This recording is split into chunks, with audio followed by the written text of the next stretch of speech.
Makes into miracles. It's okay, but Sonic is pregnant now. I'm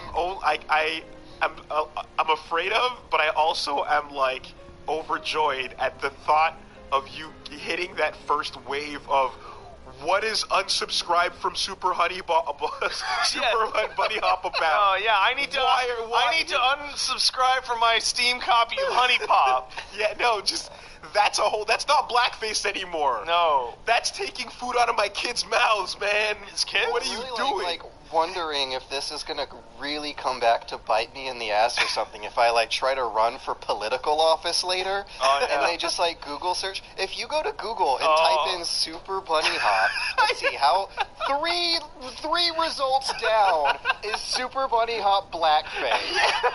Thanks, guys. Oh my god, I jump out the window. Pat pointed that out to me just before we started this. So I want to give big shout-outs to the person who originally pointed out that to me, which was Austin. Austin Eruption sent me a image of his Google search results in which Austin Eruption blackface is like number 5 on his search results, and like Why that's is it number 3 on mine? That's hold on, and then I go, man, that's hilarious. And he's well, at least I'm not George, and then sends me the follow-up picture of. So for me, George, blackface is the number 1 result. So, and for a lot of people, it's the number 1 result. But in incognito mode, it does not. It doesn't. So that's being skewed. It might be skewed to our fans and to us. Now, here's the thing, though. That's really just the first milestone. The end goal is to have anyone that types in the word blackface then be followed up with Super Bunny Hop. I would be okay with that. You know, like redirecting people away from hate towards. Hey, listen. The bunnies, yeah. Hey, I got this weird new audience that keeps coming in en masse. What's up with that? They seem really not. Oh. Well, they are theater kids. I don't know. Maybe I could convert them, theater kids, to whiteface. Yeah.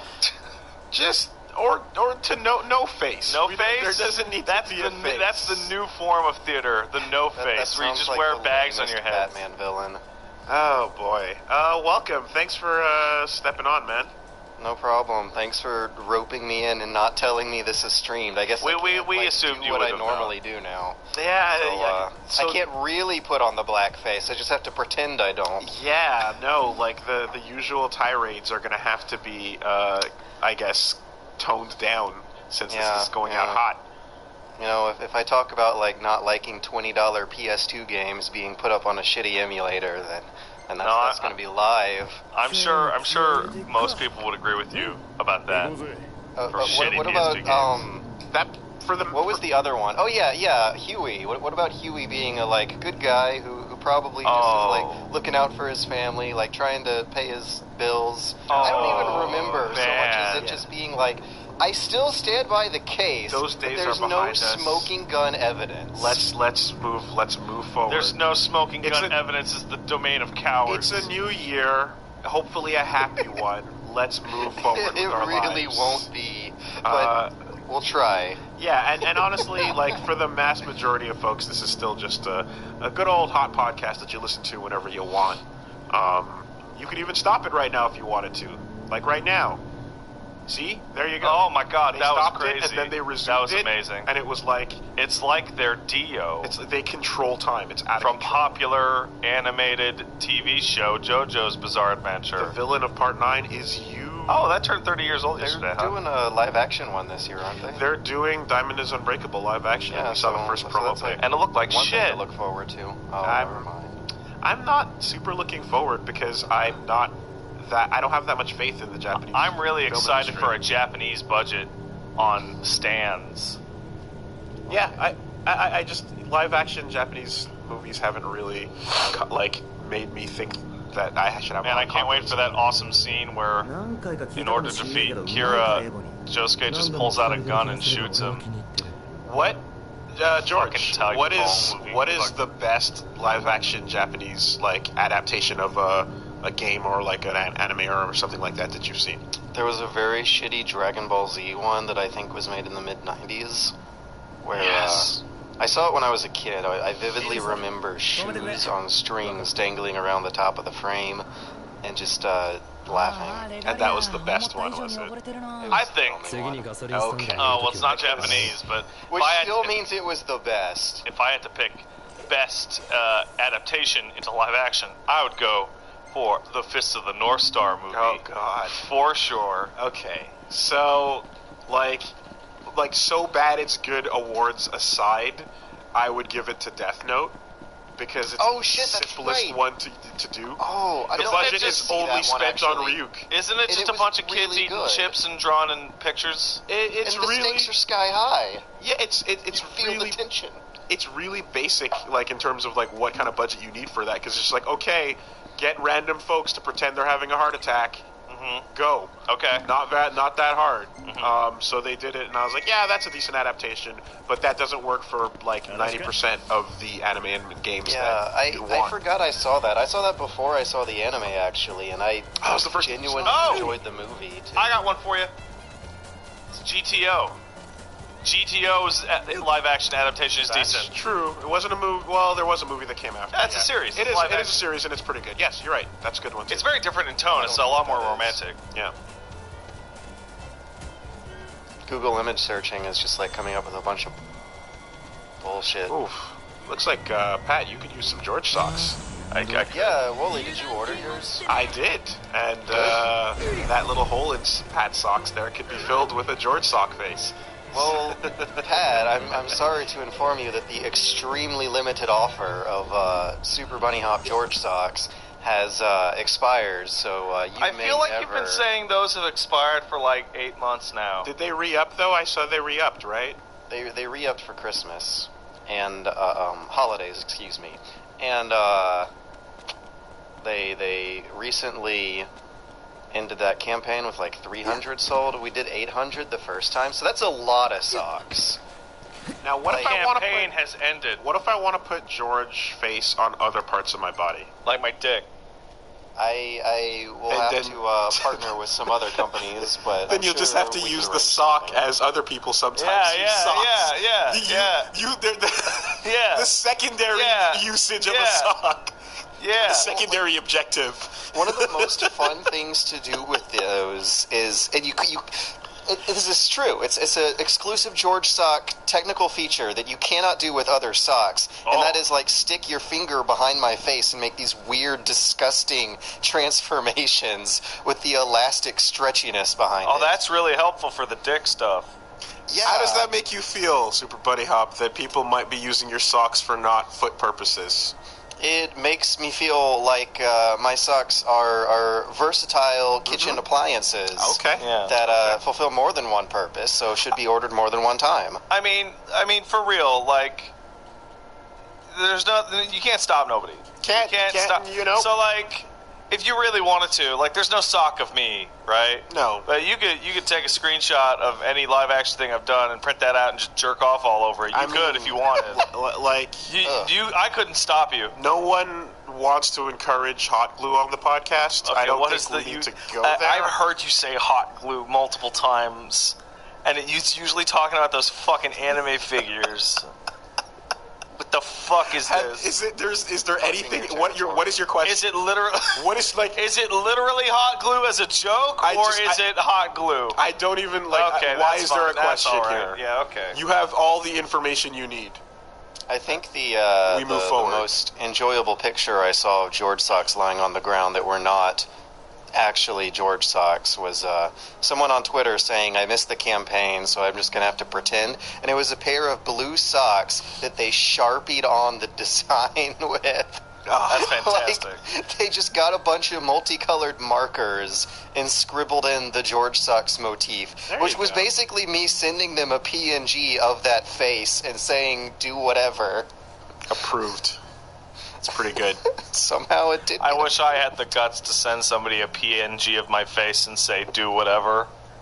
But I don't. And then start a merchandising deal with them. So, we haven't seen you in a little bit, but I'm going to get to see you, I think. You're going to MagFest, right? Yeah. Cool. I'll catch you there.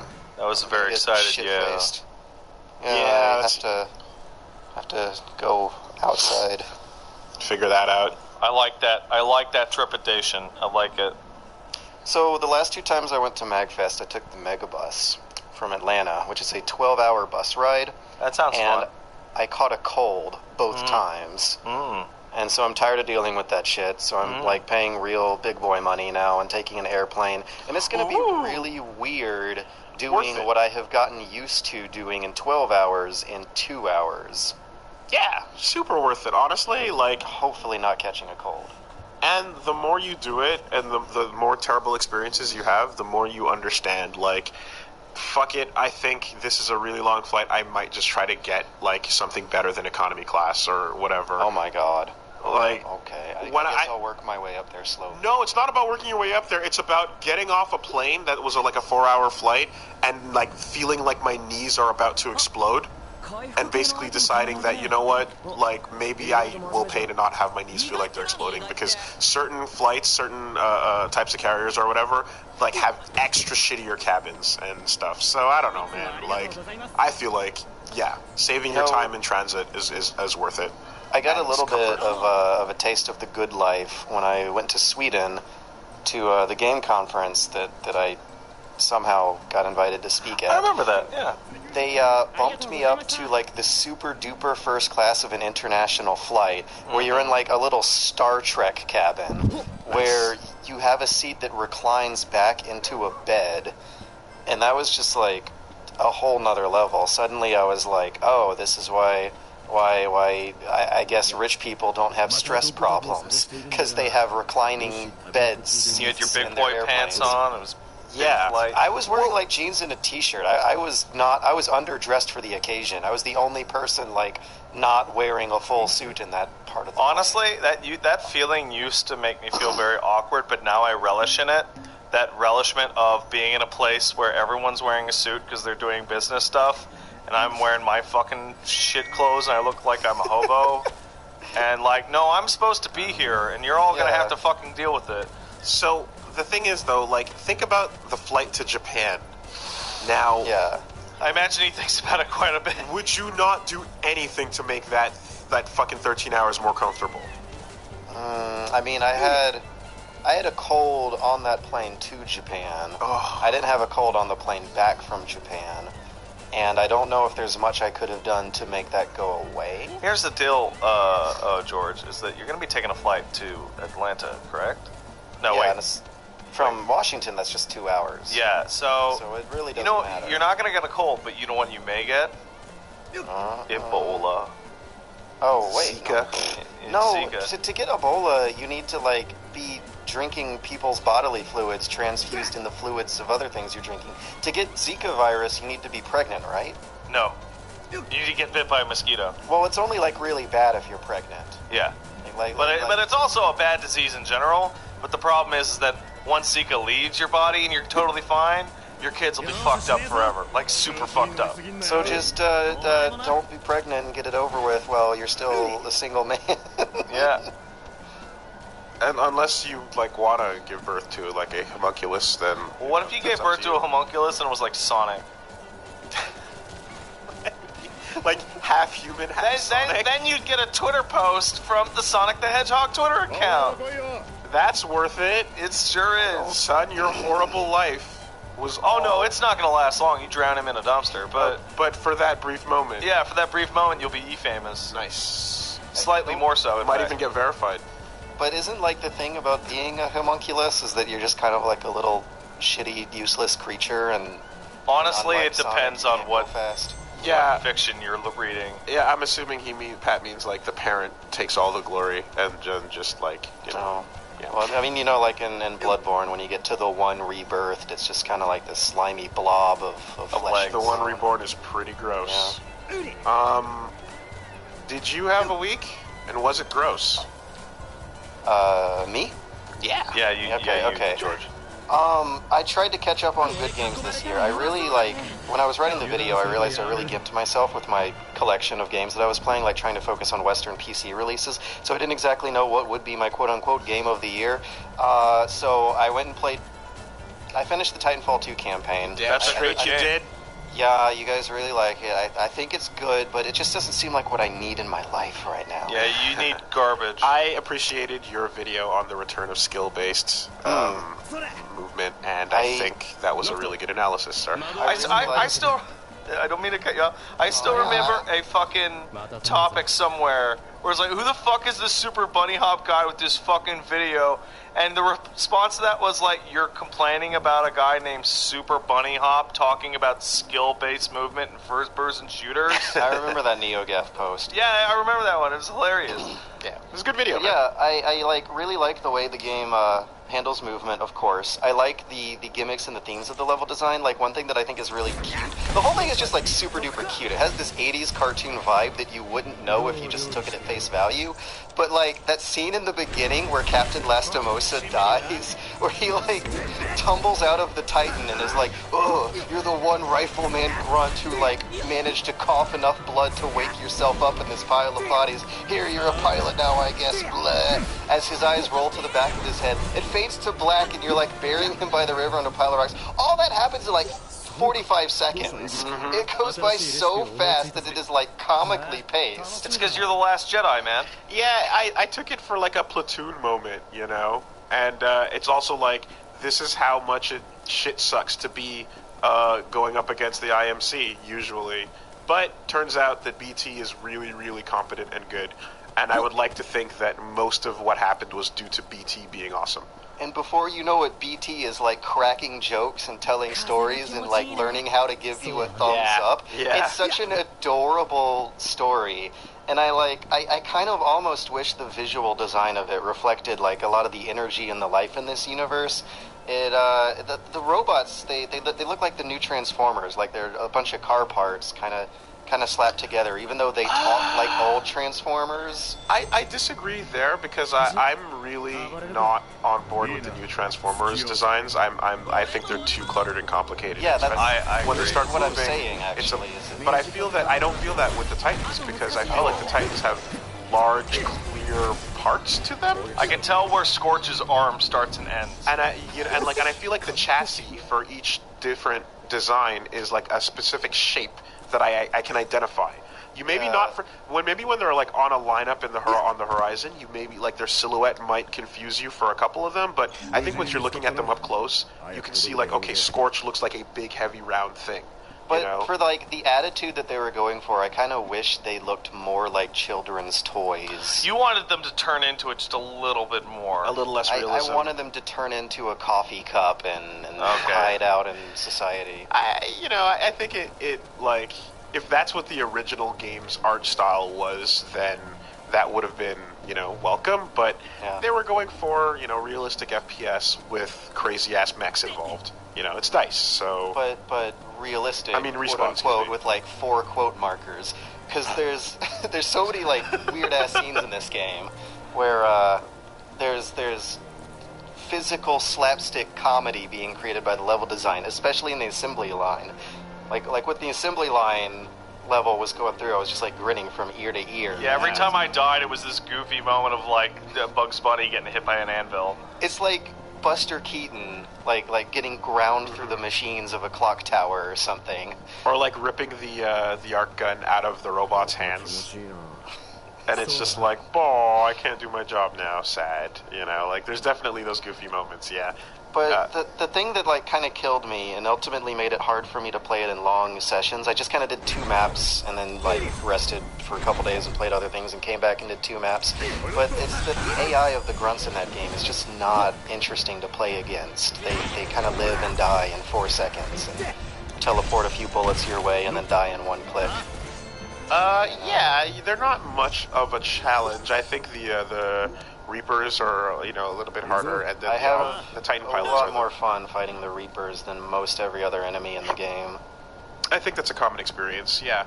But I think that the enemies that you're fighting are kind of like sprinkled throughout these levels that are more interesting because their mechanics and what they're asking you to do in the level is fun, and the enemy placement is not so much the biggest deal. Like, when you get to that amazing time travel moment, it becomes a joke how easy it is to take on the enemies. But that's the fun of it. That's what they want you to experience. So, hey, Wolves, are there any energy drinks? There aren't.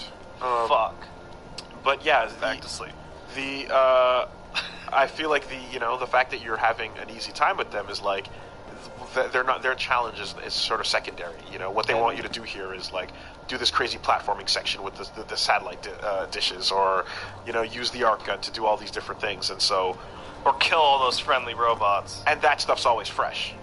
They gear up for that. They really kind of assigned themselves to that fate from the very first cutscene. Because by the time you're at the crazy time travel segment, you are basically recreating that very first cutscene. Mm-hmm. And I just kind of wish that like the basic core combat of the game against AI was more challenging and interesting than as challenging and interesting as the cool stuff going on with the level design and the movement. Did you feel that the challenge was just as easy when you went into the final Titan battlefield mission, and then when you fought Viper? I think so. I mean, Viper was one of the few bosses I killed on the first try. What? Nice.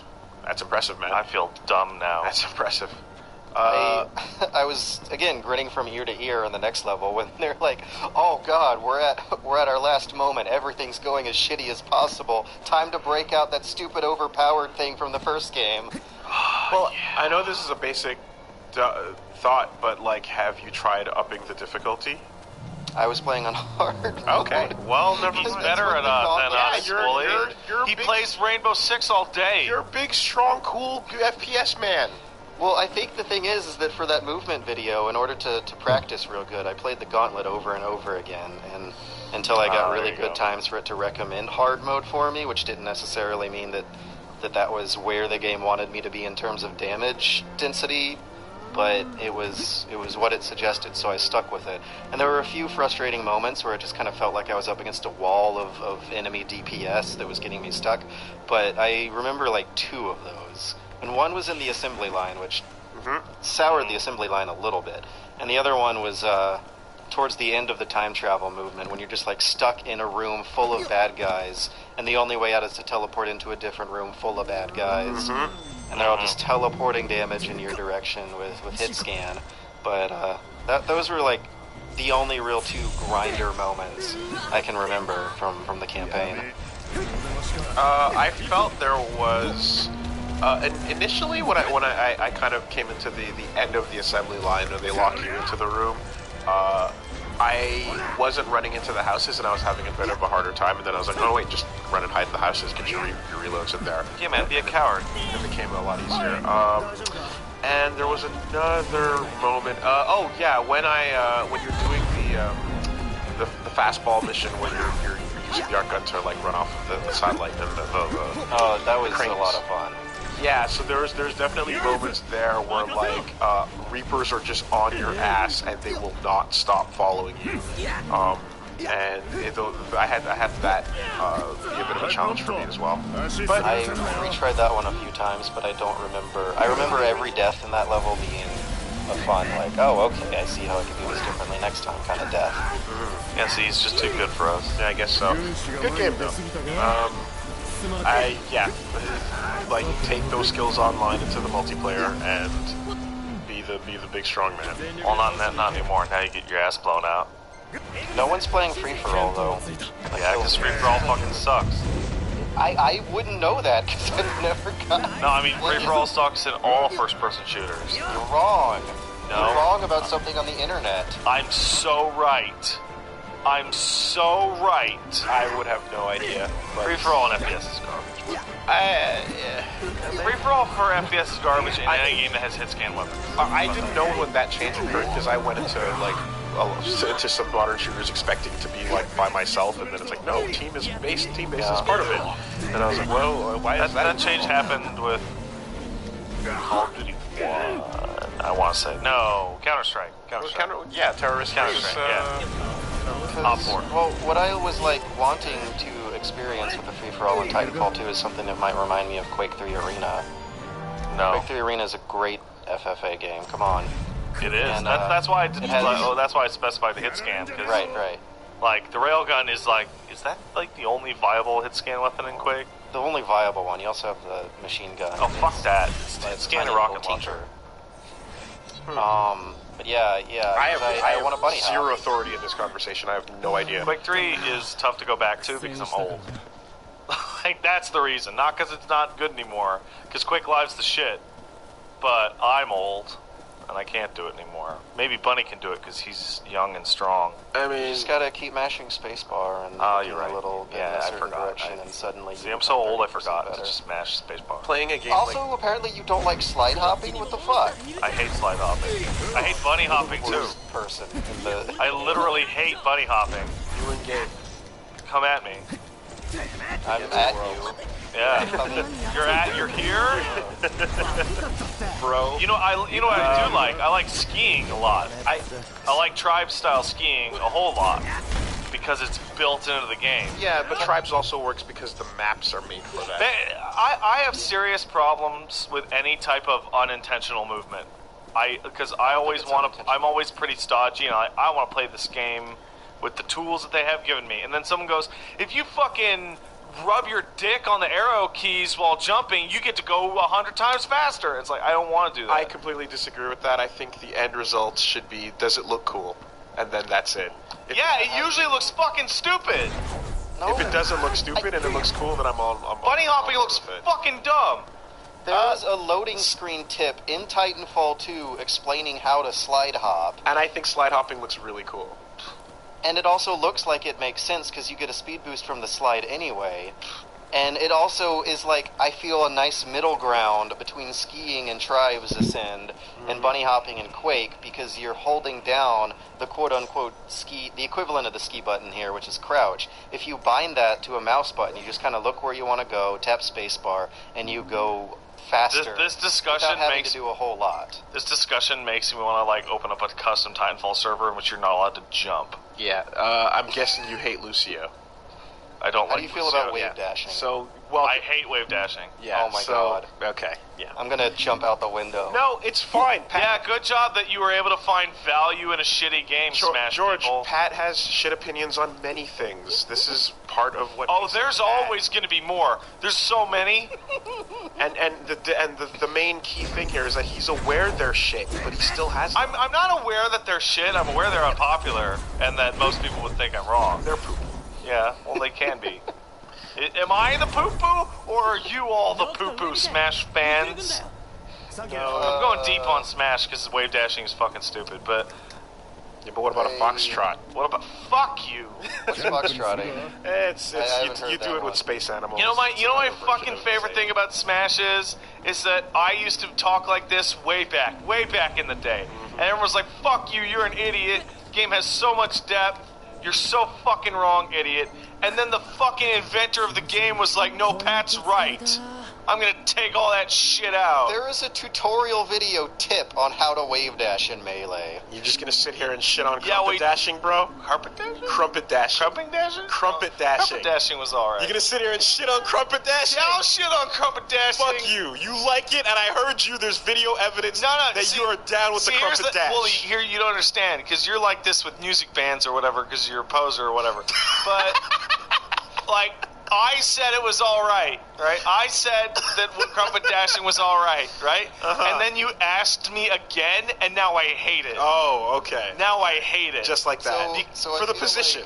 Like, no. It's not like... Okay, when my dad... I remember I asked my dad for a toy. It was a Mighty Max toy. And he was like, I'll think about it, right? And then I asked him again 10 minutes later. He's like, you will never get that toy.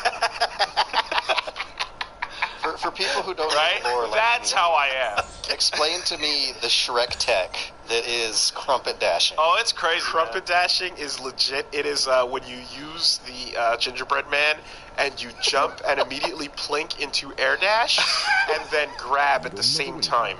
And it's an unavoidable move that basically... It gives you supreme air maneuverability. It puts you in a situation where you can't really evade the grab properly. Even if you try to jump away, you're going to get caught by the throw frames.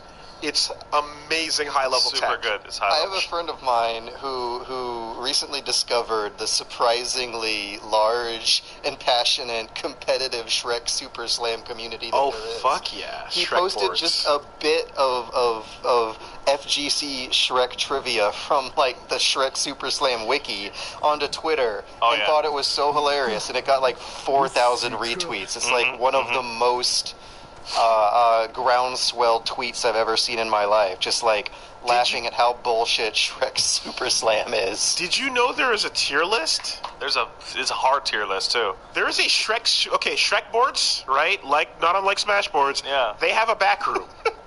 And in the back room, the top tier players have put together a tier list, and like it is legit based on their tournament play.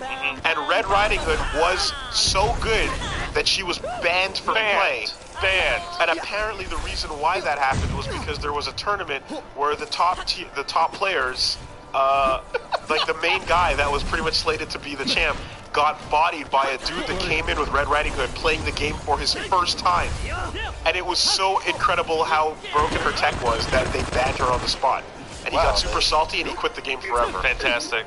They have a subreddit. Someone's trying to push for Super Shrek Slam in Atlanta. Shrek Super Slam. Close enough. Fantastic. Super legit, man. Don't you ever get it twisted. Evo.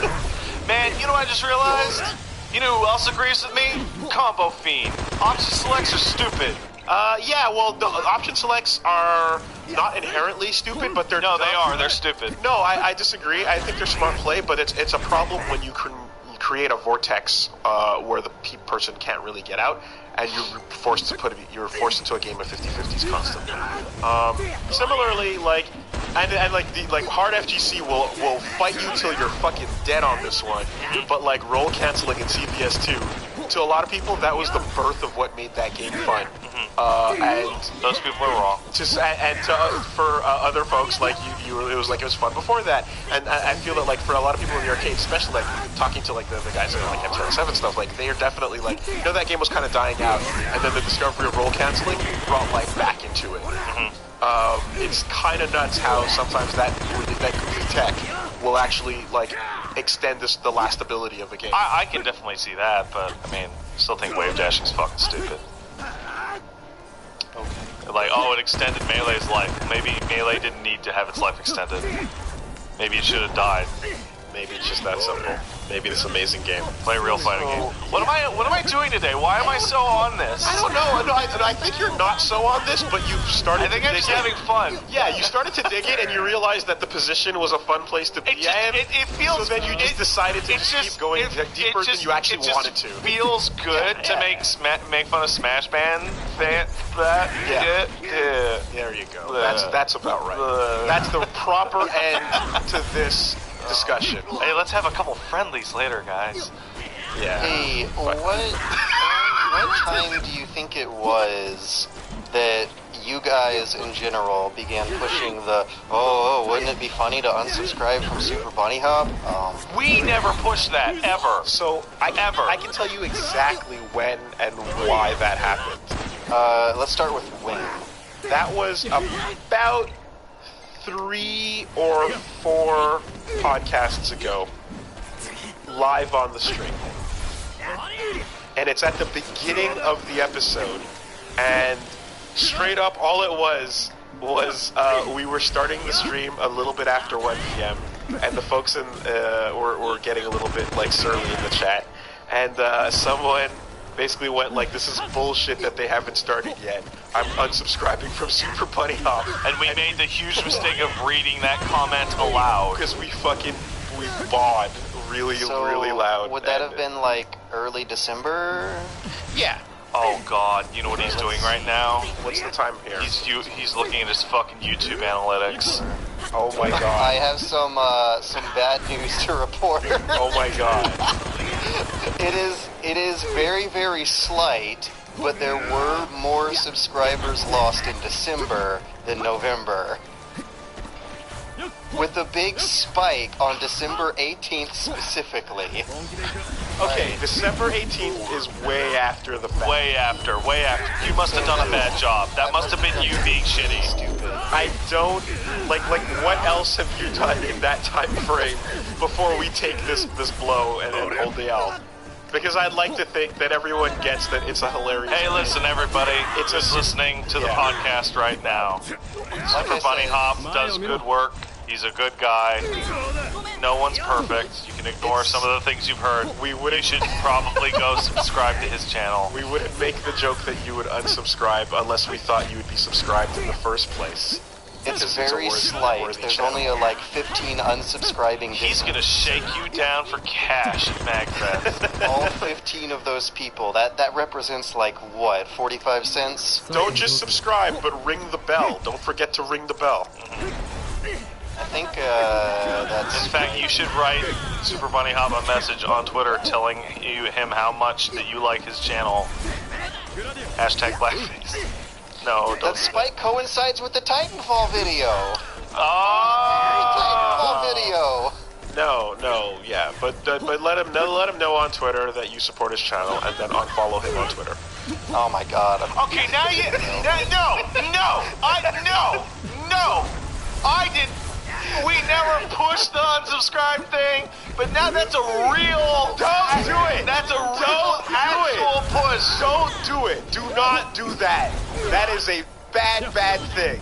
That is a bad thing, and don't do it. That's like, hey, what if I jerked off into the school water fountain? Haha, wouldn't that be funny? And no, I'm not gonna do it. No. Maybe I'll do it. Man, we brought our friend on. We're talking about using his socks as jerk-off socks. Yeah. And just... Well, you know why we brought him on, right? This week, we have funny. You're a newsman, right? Yeah. So we need the best independent video game newsman on this week to talk about the fact that there's like a butthole in near Hanamata. Say so. I mean, Daniel O'Dwyer's making me nervous these days. Oh, is that what I thought? That's why. I thought we brought him on because we were desperate. Yeah. Oh. And hey. Yeah, talking about buttholes later. Get ready for that. But because he's the expert, obviously, on news. I'm a buttholeologist.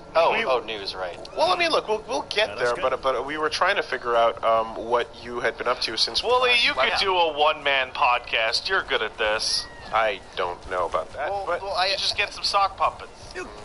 I legit want to talk to you guys about Furry, I don't know, what's the problem? Yeah, Furry. It's called Furry. Yeah, Furry. Okay, I started playing Furry a couple nights ago, and oh, God, rock hard. I love this thing. And I'm the Furry makes you rock hard?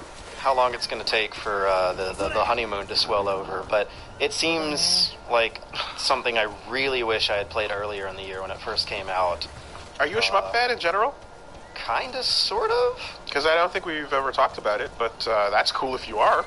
I've played a lot of shmups. I've talked about a lot of shmups. I can't say I'm super duper into it, but I think every time I've played a shmup, I've had like a net positive experience. Right on. How do you feel about Radiant Silvergun? I have not heard of that one. But why? Wait, what? I've heard the name. Oh, okay. It's the precursor to Ikaruga. Isn't that the one that you like killed in that guy's Saturn? What? I vividly remember somebody's Radiant Silvergun getting destroyed in your Saturn. Nothing like that happened, and you're really, really overblowing something that is nothing. Okay. My mistake. That's how that happens. Okay. When you do this is how that happens. Okay. Anyway. Should I play Radiant Silvergun? You should. No. Do you like Ikaruga? I like Ikaruga. Yeah, if you like Ikaruga, then you should play the game they made just before it. It's Treasure. Treasure knows what the fuck they're doing, and they make great shmups. Yeah, it's one of the good ones. You know, we can talk Einhander, we can talk Resogun, whatever. Well, have you ever played? Oh, sorry. Have you ever actually played Elemental Gear Bolt? No. Okay, because like, is Elemental Gear Bolt good? I have no idea. Because the joke is simply that whenever Matt goes to a con or something, or is like, I'm gonna go through digging through these barrels for like deals on games, and I'm like, and he's like, is there anything you want? And I'm like, yes, get me the Elemental Gear Bolt suitcase because it's the most ridiculous find of all time. Because I always hear about it, and it's kind of lauded, it's kind of legendary. It's just the suitcase and the cost of it. But that's the whole joke.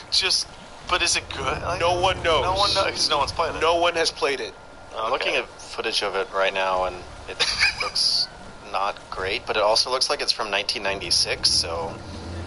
It's almost it's a game that I prefer it being a punchline than a real game. Oh, because then you'll get it, you're like, oh, this is fine. Where you are shooting, like, 2D sprites. It's strange. Yeah, I don't know. But, yeah, so you were playing Fury. Yeah, Fury, and I'm surprised that, like, Fury is making you think more of shmups. It makes me think of Revengeance. Like, I want to parry everything in this game. And, bullet patterns is what catches my eye. And dodging and such. Iframes. The bosses, like, so gracefully switch between the two modes of, like, going from shmup man to sword fighting man. The furthest I've got so far is just, like, towards the end of the third boss's phase. That third boss's last phase. But, like, the style of this thing just feels incredible. Like, super duper confident with how cool everything is, even though the, like, overall animation and visual quality isn't super polished and high budget. I hear the artist behind Afro Samurai was involved. Yeah, so that's why the designs are such a similar aesthetic, and that's why, like, Is that why I hate the way this game looks? Maybe, if you hate Afro Samurai. I don't, but I kind of do. Like, even down to, like, the Kuma head-looking stuff, and, like, there's a lot of visual cues that are very similar to Afro Samurai. Your guy's hair is permanently blowing in the wind. Yeah, that's a thing. How do you feel about the walking? You mean between the bosses? Yeah. I instantly decided to hold down X instead. Okay. And I'm wondering if there's a way to skip that for the replay. I haven't started replaying it yet. It seems like something that might get problematic. Yeah, talking to Liam about it, because we did a quick look on our channel, and basically he was explaining that that was the biggest problem he felt, or it was just a really annoying thing on the replay especially, was just like that walking in between was very much nothing, and it continues to be nothing no matter how many times you beat the game, and it just slows things down unnecessarily. You know, maybe there's something interesting in terms of, like, seeing one setting change into another as you walk from one boss's, like, level to another, but yeah, it quickly loses any appeal when you're replaying it, and it's just like a lot of downtime between your boss fights and nothing else to do. So I guess what's important is to have fun now before I stop. Perhaps, you know, and I as someone who I only saw the first two bosses, so... Oh, the third one's so cool. Yeah, there's a look to it there's something about the lighting reminds me of, like, some of the cheaper Xbox Live Arcade games, and I don't know why. I can't quite put my finger on it. It's a really odd poll. Because Neon is easy. It's like, it's because, you know, having, like, played a lot of, and even, like, tested a lot of games like Meteor, Marsman, or Meteor Man, whatever it's called, and Wolf Commando 3, and just a lot of, like, pardon?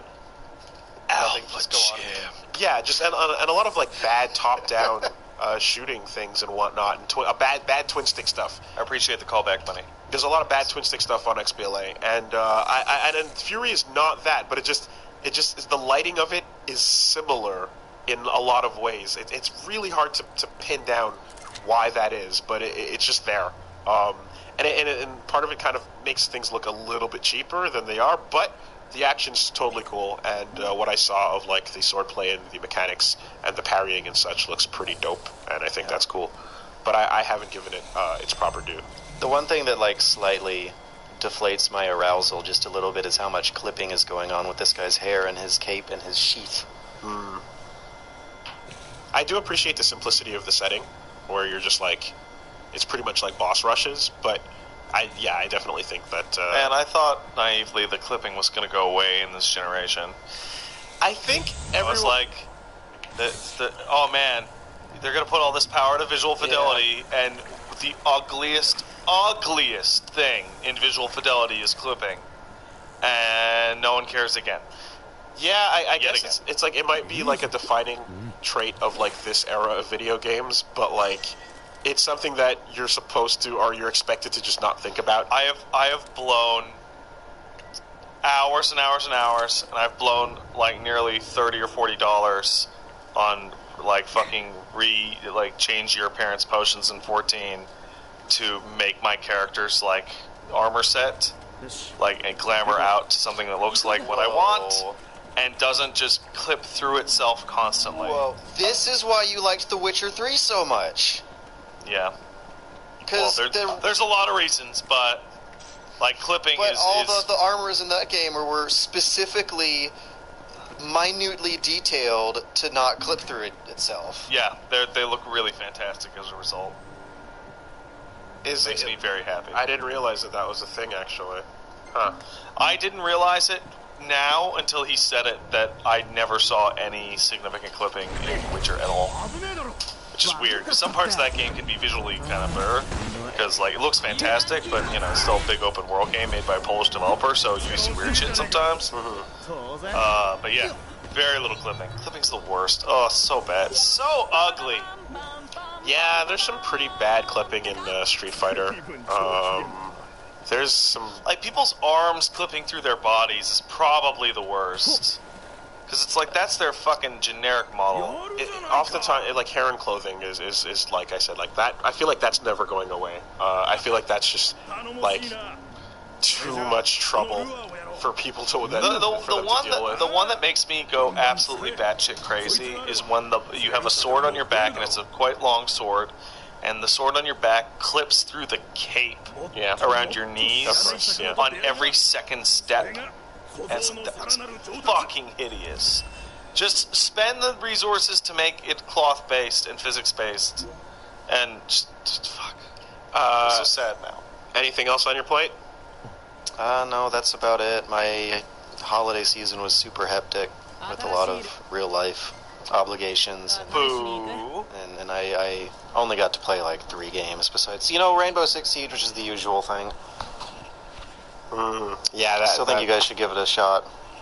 Even if I'll give Rainbow Six Siege a shot when Wooly starts playing FF14. Even if it's not my usual type of thing. Well, the thing is, the banter that it will create will be like hilarious video fodder regardless, because you have to talk to each other in this game, and you have to talk all the time. The whole like not even the meta upper level strategy of it, like the base expectations for even new players is to just constantly be reporting what you're seeing to your other teammates. So hearing you guys go through that would probably create a few giggles. Oh my god. Yeah, of course. I mean, I definitely enjoyed the early Rainbow Six games, and then at a certain point I kind of gave off. I dropped off. But yeah, hearing you guys talk so much about this one makes me curious to know like what it is. Is it like just the breach system basically? Is that sort of what is making it so much fun? Pretty much. It basically plays like a really high-tech Counter-Strike where that sounds awful. Where every bullet hole that you shoot into a wall can be seen through to the other side. So there's these like advanced strategy peeking spot techniques where you will use them to make little turrets and be able to see through to the other side. People die really fast, so the whole general rock paper scissors strategy of it involves fighting over sight lines in the map, and also being able to be aware of the sight lines and warn each other about them before they walk into them, and using like kind of MOBA-esque gadgets and abilities to create or wrestle control over previous sight lines that have been blown into the level. Okay. Now this is a non-sarcastic, non-jokey like thing that I'm saying next. That sounds like you took every single element of shooters that I don't like and combined them all into one game. I'm curious, do you guys have like streams or like footage of your sessions just to see like... Oh, he streams this shit constantly. I do. Like okay. every I make Thursday, fun of him every time. Eastern. I want to see what the flow is like. The dad stream. Yeah. Wait, what? It's an inside joke. Inside your wife? Are you married? No. Oh. He said dad stream. Yeah, out of wedlock. Cool. Anyways. Wow, you really need a coffee, and this is what happens when you can't get it, huh? You just give up on, like, trying to remotely deliver content, or... I'm delivering content. Are you? Yeah. Is this content? Is this the posture of content? This is the content posture I got going on right Podcast listeners, if you could see, foot up on the fucking table, lean back. This is pretty comfy, man. Melting over the edges of the chair. Oh, come on! Remember when you guys did Minecraft story mode? Yeah, I remember. Back and mashed buttons to let it. We don't mash buttons in that game. The buttons mash themselves. So, do you guys mind if I spoil the end of Season 1 of Minecraft story mode? Well, I mean, if he spoils it, then I guess it'll be ruined and we don't have to do it anymore. Yeah, we won't have to do it if I spoil it. Oh, right? no. Oh, God. What spoilers await us? Oh, boy. At the Spoiler end of warning, Minecraft guys. story mode, they set up directly into a Season 2 of Minecraft story mode. No kidding. That they wonderful. didn't even wait to start releasing. You basically have to buy an extra episode at the end of Season 1 in order to conclude Season 1, and then you start buying new episodes for Season 2. And it's... That sounds... So wait, 7, 8, and 9? Awesome. Before they started these micro-series with My Shown. So 7, 8, and 9 are not part of Season 1? Right. Okay. Hey, I guess that saves us some work. How about that? Oh, man. All right. Well, if you can pull yourself together... I'm going to try and lace it mentally and physically... Can you let us know how your week went? Oh, man. It was a pretty good week, all things considered. I didn't do that much of podcast worthiness, honestly. I played a shit ton of FF15, at which my anger at nobody knowing who the fuck Arden is reached a fever pitch, as it turns out that your characters do know who Arden is, but they didn't for some reason. Yeah, fuck off. So I'm holding off until the game's done to figure that out. But it seems very weird that that character who's very important in the world would be completely unknown to them by face for the longest while. Or first name, or it's so fucking weird. I'm nearly entirely maxed out the AP grid, and Willie and I were talking briefly about this beforehand, but once you unlock most of the abilities on that AP grid, I feel like the game would be a much better game. I would feel like the game would be a much better game if the AP grid didn't exist at all. And you just had all those abilities. Yeah, but I guess there needs to be some sense of progression. Sure, obviously, I don't know, because... And the sphere grid was cool. There's two abilities in particular that just make the game a lot better.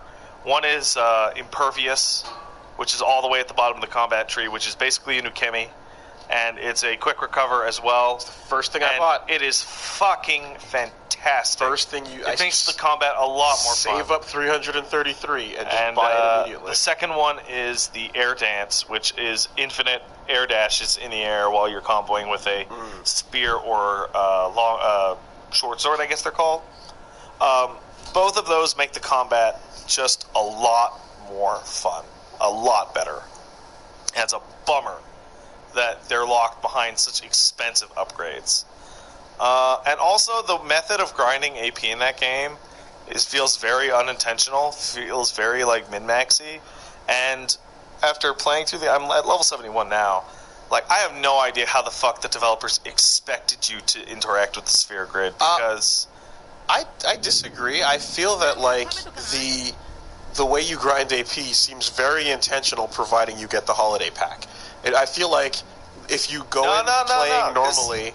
I feel like the holiday pack items were supposed to be hey, you'll get a couple extra AP if you do really well, because there's also one that gives you AP for A+ and Finesse as well. Certainly. That no one uses. Certainly, and you can do things on your sphere grid to, build up AP by doing mundane tasks, but, I feel like the normal flow of the game, if you just play it without that stuff, and if you just, even doing, side missions and whatnot, you're getting it at a pretty slow rate.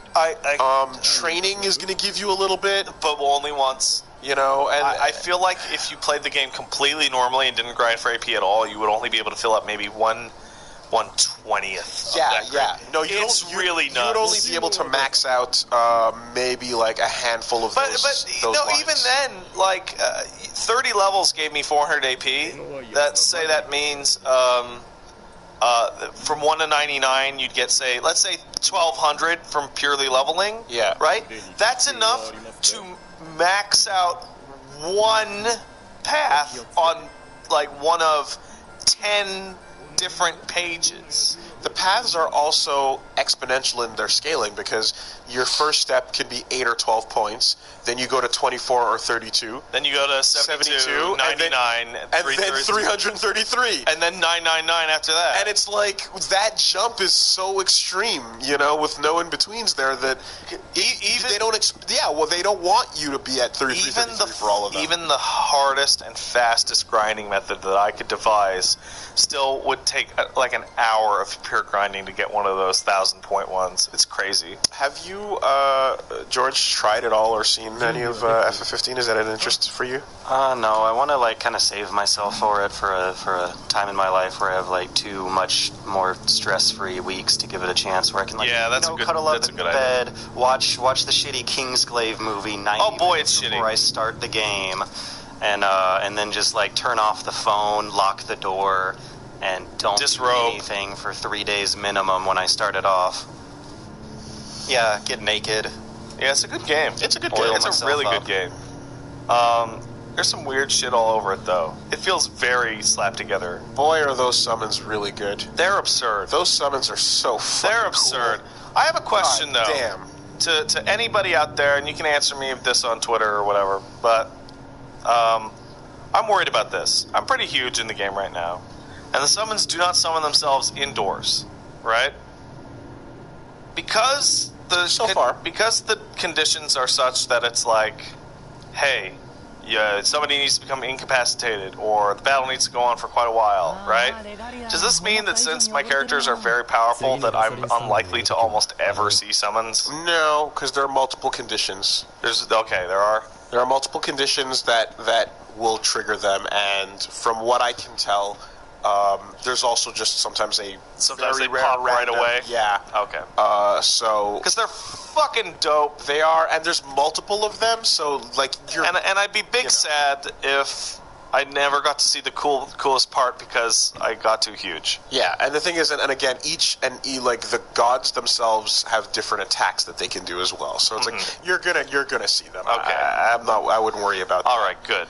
It really though puts in perspective how insane it is in the other games to like call in a god to fucking clean up your little trash mobs. Your trash mobs to just fucking take out those shitty dogs with like excuse me, like this being who has an existence unrelated to your entire reality is like, I'm gonna step in, pick you up, and destroy this part of the world because these guys were like arguing with each other.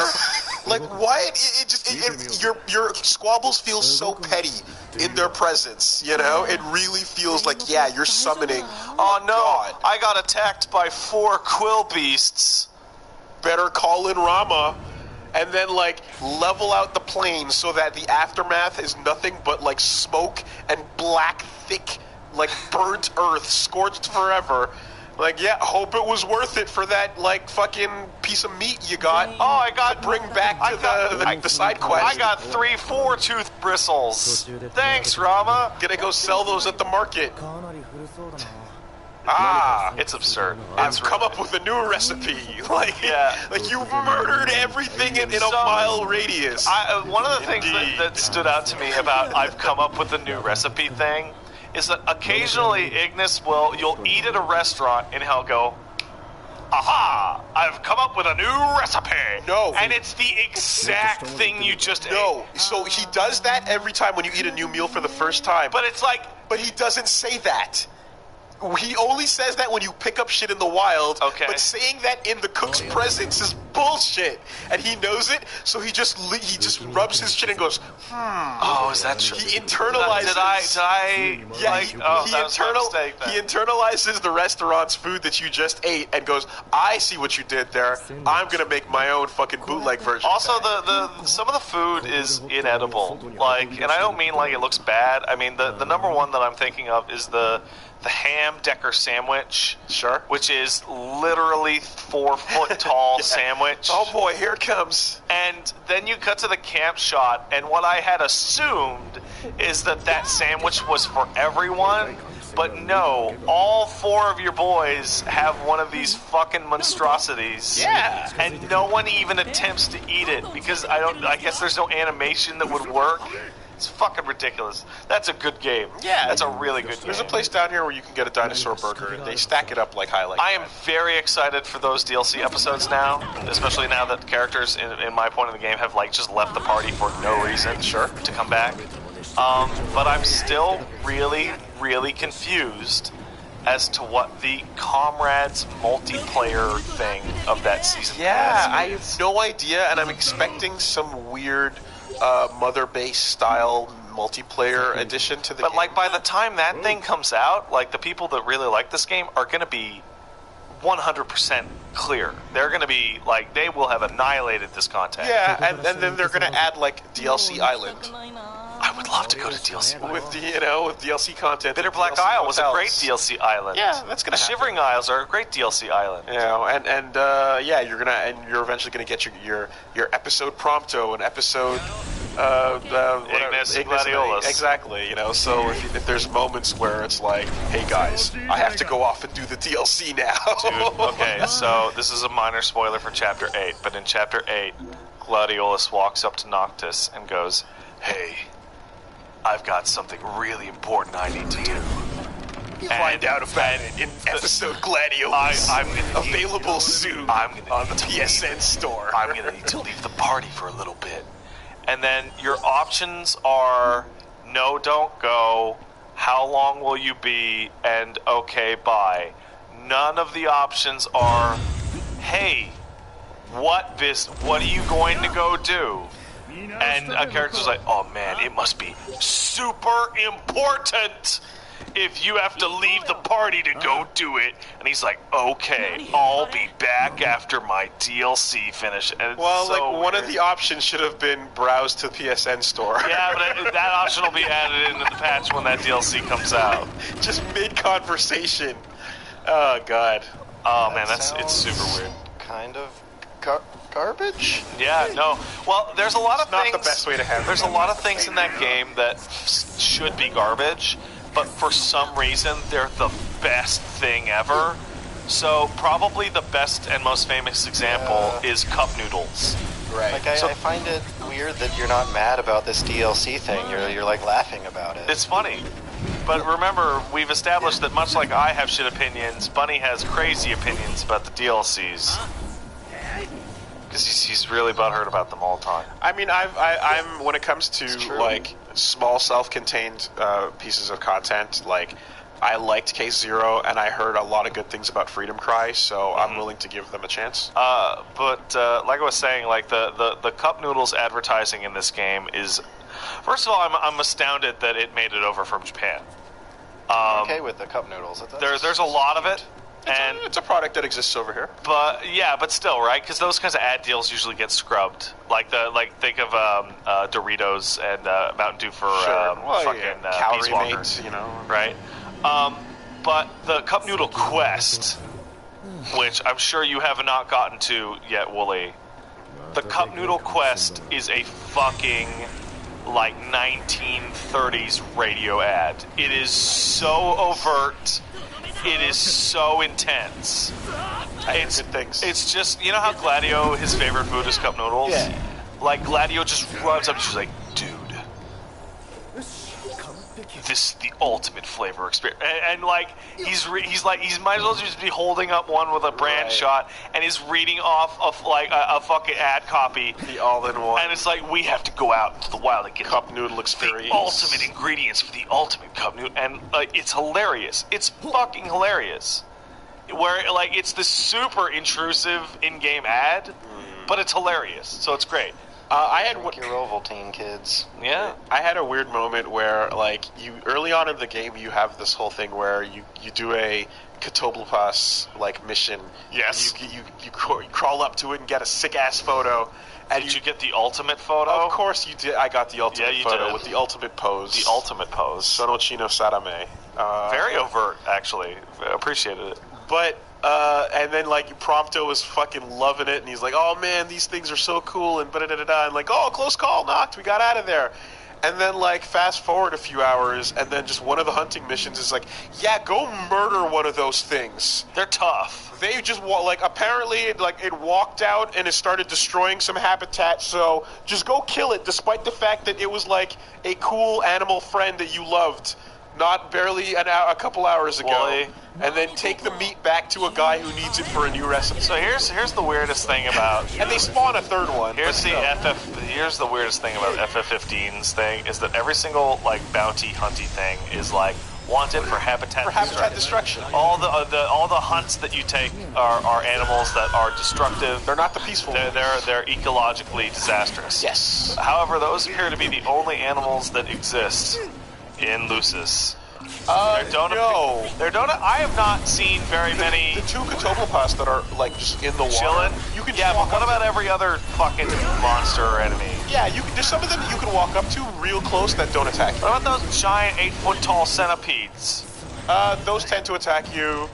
Yeah, it depends. Wildlife sucks, is what I'm saying. Yeah, but there's like a 50-50 shot that you can just walk by it. I walked by a bunch of Spiricorns that were just chilling. They wanted really? Yeah, they wanted nothing to do with me. Oh, wow. It happens. Fuck those stupid unicorns. You know. They're a bunch of bastards. But yeah, that's a good game, George, and you should. That's a good game. Give it the time of day. It's a very slapdash rushed game, but it's very good, and it has some flaws. It feels like so far it feels like MGS5, but more finished. Like the RPG version of MGS5, but more finished. I'm probably going to give it a go at the end of January. I have a few trips to make. Don't want to make a trip in the middle of a game. It's certainly a way better overworld than MGS5. Yeah. And that is like... So it's not just a blob.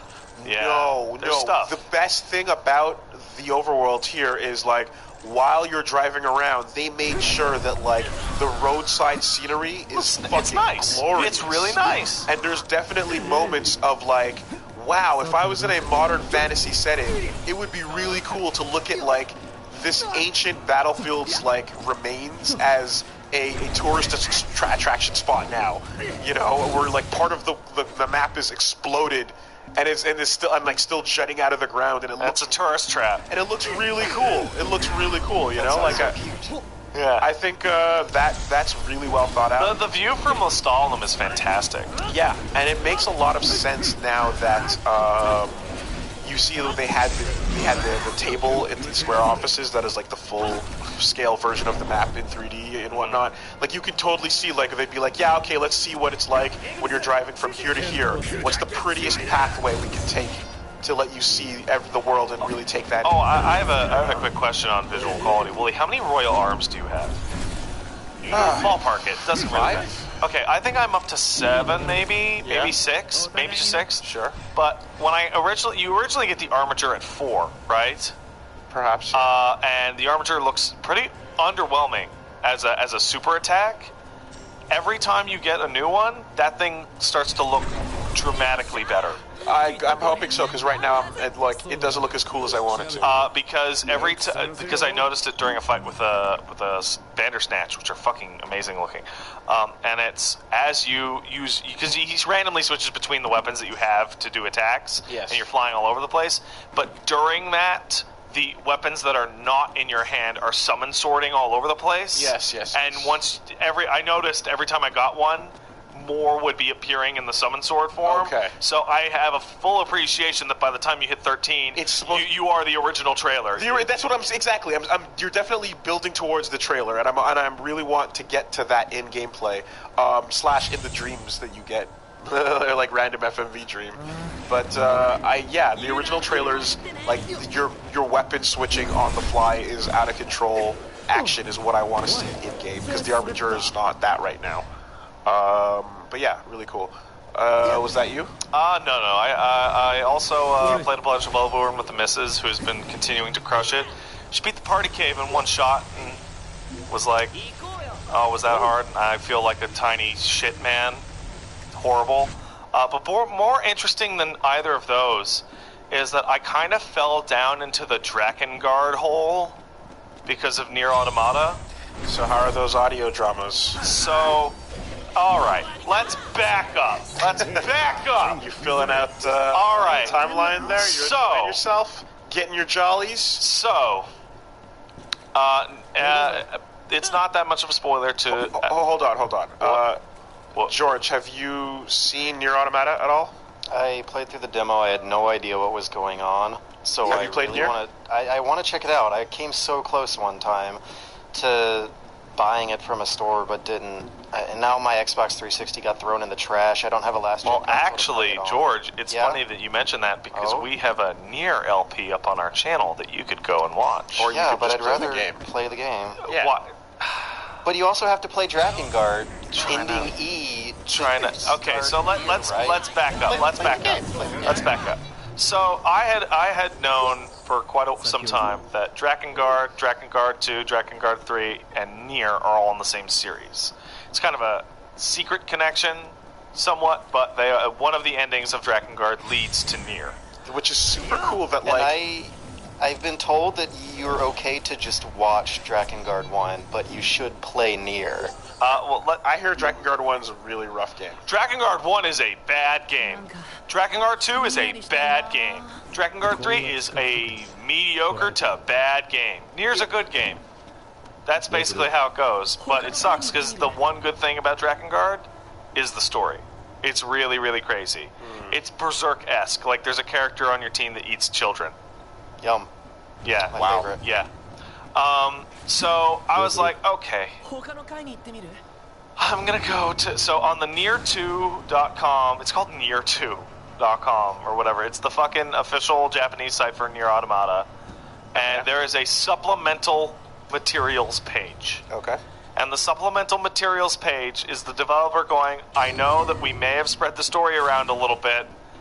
Here is the names, and in many cases, PDFs or fan translations of everything that we've got, including a scene-by-scene translation of the Yorha Android stage play. So that's the point that I saw, and I backed off immediately, because it was like, what is Yorha for the glory of mankind? That was a stage play written by Yoko Taro that came out of Japan. About androids. There's zero chance you would ever have seen this sitting here. Zero. And like the picture is of these characters with blindfolds on, and it's like warning Nier Automata spoilers below, and I'm like, all right, good enough for me. Close. So, but I didn't know Drakengard 1 or 2 other than the ending either. And I went to the fucking wiki and looked at the timeline. Man, you thought that the fucking SMT or goddamn Kingdom Hearts or fucking what's the other one I'm thinking of that's quite bad? Zelda timelines are awful. This one has a denotation at the bottom. Blue means game. Green means comic. Red means novel. Orange means play, and it's like... Okay, so Yoko Taro is a multimedia cross experience. And it's like, and I'm like, I don't even know all the games. So luckily, and I'd like to plug his channel because I think he did amazing work. There is a guy on YouTube. It's called Mr. Klemps. You can follow him on Twitter at Mr. Klemps. His YouTube channel has a incredibly small amount of views for the good work that he did. This guy does about a 45-minute breakdown in 2 parts of Drakengard 1, 2, and 3, and he's starting one of Nier right now. That's like, okay, this is what happens. These are the characters. This is the total overview of the plot and its themes. This is what all of the endings are and what the sequences are you get to get them. Here's what this is about. Here's what this is about. Here's how this ties in. And he did 1, 2, and 3, and he's halfway through Nier, and I feel caught up just from blowing 3 hours watching these videos. If to anyone who doesn't have I would say the Drakengard 1, 2, and 3 are not worth playing. I think those are terrible games, but their stories are amazing. I think Nier is worth playing, but maybe not at this point because it's so ancient and the gameplay's not that great. And we have this wonderful LP you can watch. I wonder if that's the guy that did it for Danganronpa as well. I don't think it is. He has I think a total of 16 videos or something. Oh, okay, then never mind. Because there's someone that did a great one that we linked to. But yeah, that's Mr. Klemps. He does good work, and I'm glad to rep him here. But Automata, okay, Automata, after Drakengard 1 and 2, you're saying pass over, but 3, 3's terrible. 3's worse than the other. Yeah. Did you ever play it? No, but I watched. You want to go watch our video where the frame rate drops to single digits? I watched when that came out, and I saw a bit of it, and I mean, I didn't, because it looks like one of the newer games where they would have I guess fixed things. 3's terrible, and all the best parts of its story are in expensive DLC. Jeez. Okay. Huh. But it's important, right? But after going through all of these things, I'm going to take this as Pat word for it, as opposed to What do you mean exactly? I'm gonna assume that it's everything is less than what you're saying, and that I can from what one looks like a rough time. 3 didn't look so bad. That's why I called it mediocre to bad. Yeah, but that's why I'm saying, and now you're doubling down as you go further into the conversation. You're right. You started out saying that it was all right, and now you're saying it's terrible. My experience trying to stay positive during that look that was miserable. 3 did not seem terrible. But where was I going with this? So there is a bunch of shit. You remember that trailer we watched, Wooly, of the characters in Nier Automata? That was just shots of characters and then their names, and some of them were spoiler. Just blurry, yep. Yeah. Do you remember the guy with the crazy tattoos going over his chest? Not really. It was a cool-looking guy with black... I purposely tried to not internalize that too much because I want to learn it. So the thing is, one of his tattoos is the tattoo of the cult of the Drakengard cult in 1. Cool. So... everything that they've said, oh yeah, you won't have to play the old ones to whatever. I'm sure that's accurate, but to really get it, I have a strong feeling you're actually going to need to at least know what happened in those, even on a general purpose. So I would highly recommend, if you don't have the time or patience to go play through these games, to get up to date with Mr. Klemps' videos. How many of the 10 novellas do you have to read? Probably 0. I have the way they've talked about it and the way they put the fucking thing up where it's we're aware that we may have spread the story all over the place makes me feel. And they've also said that the story will be understandable even without any prior knowledge. I have a strong feeling that there will be callbacks to things from prior games, and there'll be themes and stuff like that. You're going to have to sit and watch a stage play. But I seriously doubt that they are going to heavily incorporate elements of the novellas or whatever. The only one that's absolutely 100% necessary, they have completely in English translated on that website for people, and it's called The Space Wars. Nice. And it happens after the end of Nier, where there's a fight with the aliens. So it's funny because when I look at Nier Automata as a now mainstream thing that's getting pushed, it's doing his biggest apparently game. Quite well on Amazon's charts. It's his biggest game that he's ever worked on, and it's clearly with the production level and the platinum getting involved and such. Now, and this is, of course, more eyeballs on the Drakengard franchise and now the Nier franchise. Which are the same, but aren't the same. But, whatever. You can tell who's a real fan by who abbreviates to DOD for Dragon Dragoon. Okay. It's one of those fan bases. Dark Forces, Jedi Knight, Jedi Outcast, Jedi Academy, I tried to paste a link to the Yorha stage play in the Twitch chat and got told no, but this is the stupidest thing I've seen in my life. Well, just to tell people who are listening to the podcast, much like in audio format, where they can get it, it's Near 2 is the website that links to all this stuff, and there was an English translation of that page that I saw. So. Yeah, of the whole fucking thing. Yes, if you're interested, that's where you can go. And in fact, I can throw the link in. Did you see why were they that? slapping their face? Did you see the amazing quote floating around from Yoko Taro about working on Nier Automata? Yeah. I would like to read that quote. There's that, and there's the great thing about... Well, go on with that first. Because it's famously known that he was like an asshole on Drakengard 1 and was yelling at the team all the time because they pissed him off because they would never do anything that he wanted to do. Right. And he had to fight with Square a lot to keep the really dark tones in the game. And working with Platinum, he had this to say. All the time I spent on the original getting angry at the development team. Obviously, Platinum's removed that by working so well. So I spend that time drinking. In the end, it hasn't really changed how much work I do. But when I drink, I make better games. So that's okay. It's great. It's great. It's a great fucking quote. Oh, man. Yeah, and then there's him talking about how there's an announced Atlas RPG that's going to be a fantasy RPG, and basically it's a breakdown, but the summary of it really is that, like, as far as Japanese games go, there's a chart where you can look at where there's like fantasy, realism, and then there's like fantasy setting, realistic setting, and then like anime style and realistic art style, you know. And he pretty much like places like large chunks of that. Like one big side of that is Persona covers the modern day anime art style, you know, and then there's like Square stuff that covers the fantasy, not anime art style, more realistic looking things and whatnot. And he pretty much puts Nier right in the dead center of all of that. And he's like, we exist in a small space, and It's a weird space. that's what, and this is where we're comfortable right now with Nier.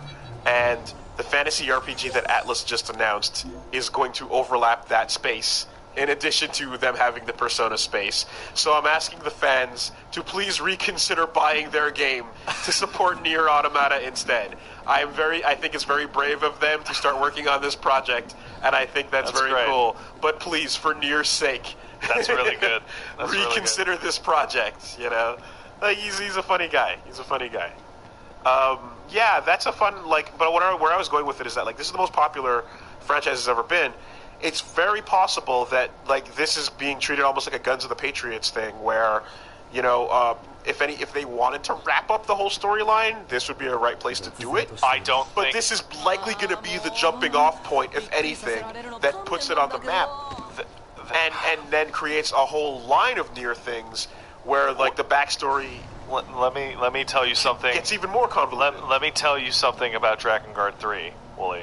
There's a character in that game called Accord, and she appears in some of the endings to catalog the finality of those timelines. Oh, wow. That character is an android. A straight-up God in the machine. That character is an android, and that character is going to be Nier Automata. Okay. Huh. And she time-traveled to Drakengard 3. We're So thousands of years in the future. So yeah, Guns tens of of the thousands. Patriots took place like 10 years in the future, and then characters from the rest of the franchise could show up and have their arcs wrapped. Whereas it just seems like Nier Automata is almost like spin-off. Well, I just meant in terms of, like, the big expensive finale. There is a large convoluted timeline. I feel like there is little to no chance of that. Yeah, I have a feeling. No, in fact, I don't the think so. opposite will happen. It's And now becoming a main thing that, like, everyone else is getting. One of on the board with. endings, you will travel back in time and accidentally, oopsie, cause the Drakengard to happen or some Perhaps. shit. Yeah, no, that's really cool and interesting, and, like, you know, it's getting Metal Gear with it, where, like, yeah, if you were on board from day one, like, you're fucking shitting your pants in excitement. Yeah. And if you're getting on board now, you're just, like, wrapping your head, going, what the fuck? Okay, is what happening? I missed? Oh shit! Metal Gear didn't have 10 novellas. I feel like at some point incorporating novellas into your franchise timeline is not a good idea. Have you guys played Japan- the new Deus Ex? Japan constantly does this, and it's infuriating. Because audio's dramas are like a legitimate form of storytelling. No, they're not. In Japan, no, they're not. And so they're wrong. But they're not, because the guy who makes the thing says, "I want it to count, so it counts." Too They're bad. fucking wrong. Too Hard bad. is it to be a fan of things these days, where there's You know? like so much hard work you got to do in the fields to know what's happening in the next sequel. George, I went and bought the Trigun first and second Donut CDs so I could listen to the audio skits to hear about the continued adventures of Vash the Stampede and his friends to know what was happening in Trigun. Like, there's Street Fighter 2 Mad Revenger. This is that always you can go been the listen worst. to for extra source material on what's going on in that plot. At some point, it just becomes work to Stature. fully invest yourself into a thing. See, okay, this is the okay. Remember I talked about the Final Fantasy XIV lore book last week and how it really fleshed out a lot of the details. Yeah. That was really appreciated and really nice, and that's a good way to do it because it added detail and context to things that were already there. When we're talking about Kingdom Hearts or Nier, we're not talking about that. What we're talking about is the most important thing to ever happen to the character you play as happened in a Japanese-only fucking comic panel in the Sunday morning of the Tokyo Gazette that one morning. Tidus's head blew up. Dude! God, Blitzball! Yeah, man. Did Tidus' head really blow up? I mean, I can't. Oh, he doesn't know. He doesn't know about FF10-3, the drama. The canon ending to FF10. Where Tidus accidentally kicks a mine and blows up. This stuff is happening to Deus Ex, and it makes me so sad. I totally agree with you. What sucks? What's happening to Deus Ex? The new game that they put out this year starts kind of in media res after a combination of events from the novels in between the last game and the current one, and the shitty cell phone game that no one liked. And yeah, the launch of Deus Ex Universe was like to sort of like continue that. And the Deus Ex cinematic universe that drives the series now is in a place and using a visual style that has like nothing to do with the original game. The original game is this like very square, blue, blocky, late 90s Matrix ripoff. And the new one is like all full of golden triangles with puffy pirate shirts. It doesn't look like Deus Ex, and it takes place before the events of the first game. Well, everyone's gonna. It's the Human Revolution universe because that was the commercial success. Everyone's gonna agree that eventually that squares are cooler than triangles, and blue is better than gold, and it's just gonna start the circle all over again. It's just gonna start to and move trench over. Coats are cooler than puffy pirate shirts. Yeah, that's right. That's right. I heard that there's already tie-ins though to characters from the original game and like people that exist in the world of Human Revolution. And it's such a like easy cop-out way of doing it. The way it works is you see like the bottom of one character's chin, and you hear his voice, and then it hints at the menu music of the first game, and then the credits roll. That Bob Page, I'm gonna get him. No, you're not, Jensen. No, you're not. You're not. It's like the opposite of dramatic irony. You already know what's going to happen as a viewer, and it's not interesting. He's going to turn into some weird machine god, and you're going to shoot him a bunch of times in a pit. To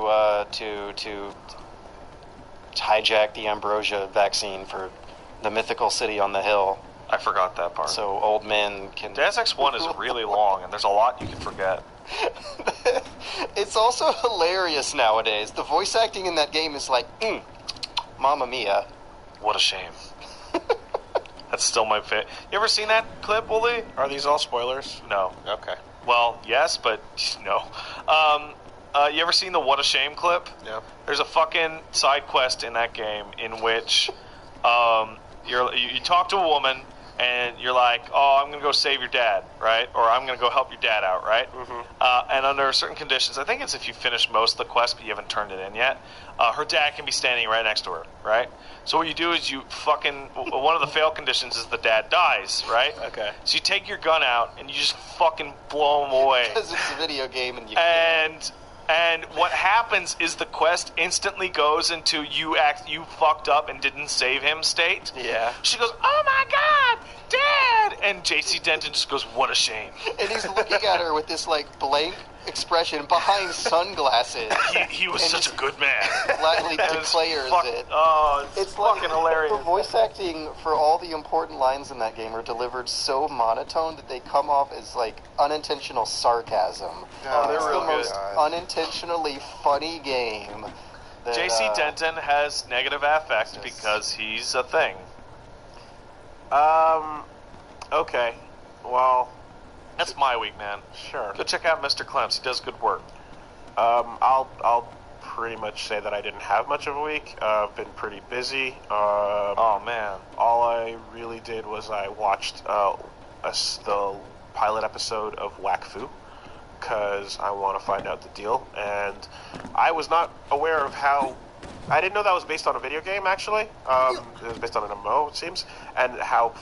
I didn't realize it was a cartoon that was made in Flash. So I guess I was expecting like a crazy animated adventure that was, I guess, higher budget, and it looks like a Flash cartoon. And I was like, oh, it's not what I expected at all. But it seemed all right.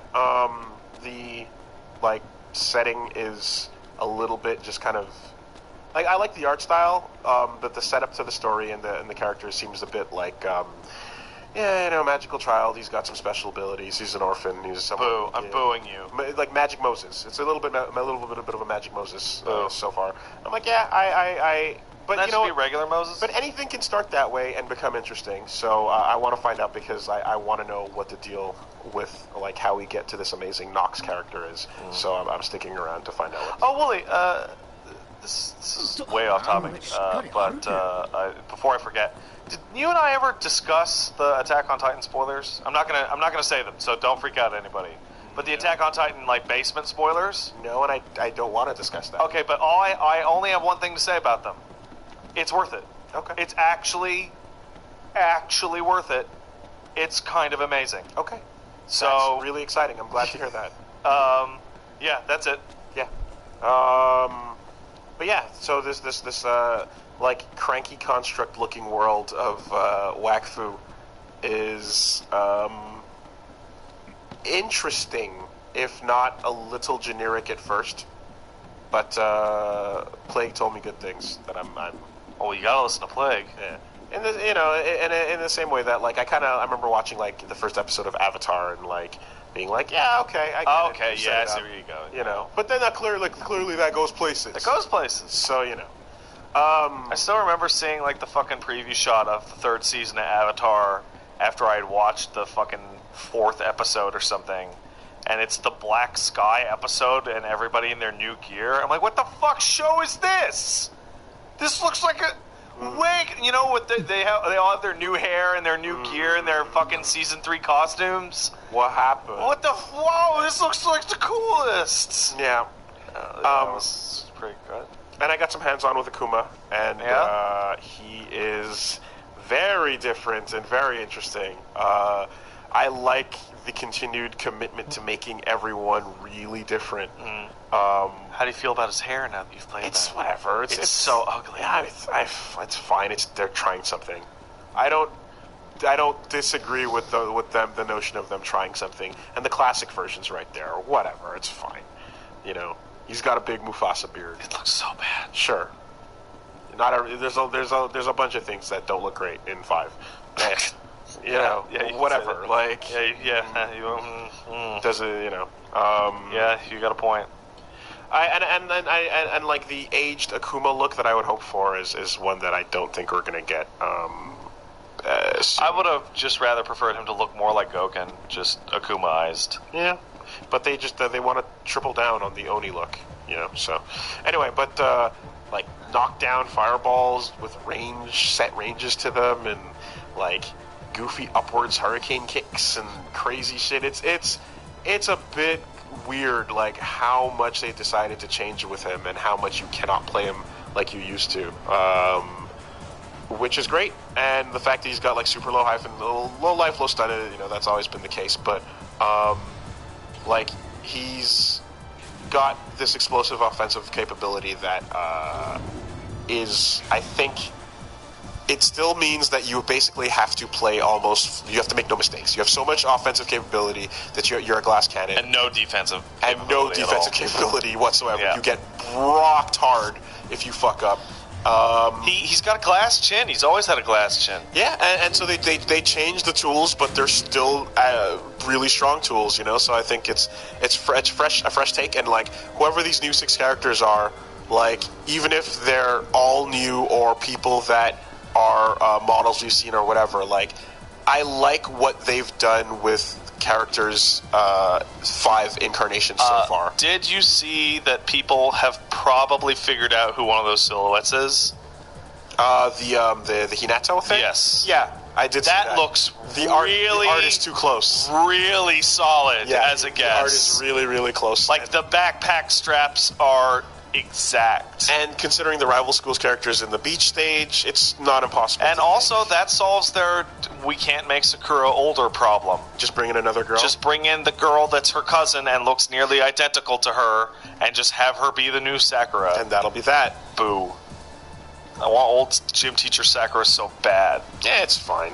No, it's not. I mean, I don't expect we'll ever get it. I want it too, but change is not okay because, like Ono said, he'll be crucified if Sakura ever shows up in not a Sailor Fuku. You know? So. Sailor Fuku. Yeah. How about that? Yeah. You're clever. Nailing it here. Okay. I need a Red Bull so bad, Wooly. Really, really bad. Let's start talking about the news. Can we take a 10-minute?